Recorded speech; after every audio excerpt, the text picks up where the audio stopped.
Hi hello namaste welcome to Sakshi cinema. This is లిఖిత.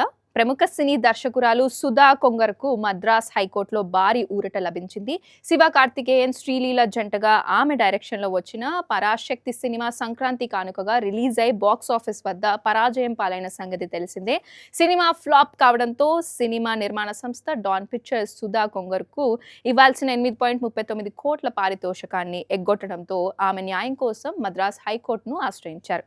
ఈ వివాదాన్ని తొలుత మధ్యవర్తుల ద్వారా పరిష్కరించుకోవాలని హైకోర్టు సూచించినప్పటికీ నియమితులైన మధ్యవర్తులు కేసు నుంచి తప్పుకున్నారు. దీంతో వివాదం కొలిక్కి రాలేదు. ఫలితంగా మళ్లీ కేసును విచారించిన మద్రాస్ హైకోర్టు ధర్మాసనం తాజాగా సుధా కొంగర్కు అనుకూలంగా కీలక తీర్పు వెలువరించింది. 4 వారాల వ్యవధిలో సుధా కొంగర్కు బాకీగా ఉన్న 8.39 కోట్లను చెల్లించాలని డాన్ పిక్చర్స్ సంస్థను కోర్టు ఆదేశించింది. ఒకవేళ నిర్ణీత గడువులోగా చెల్లించకపోతే ఆ నిర్మాణ సంస్థ భవిష్యత్తులో నిర్మించే సినిమాల ద్వారా వచ్చే లాభాల నుంచి ముందుగా సుధా కొంగర్కు బాకీని తీర్చాలని ఉంటుందని ఆర్డర్ ఇచ్చింది. హైకోర్టు ఇచ్చిన ఈ సానుకూల తీర్పుతో సుధా కొంగర ఊపిరి పీల్చుకున్నారు. సుధా కొంగర గతంలో సూర్యతో ఆకాశమే హద్దురా అనే సినిమా చేశారు.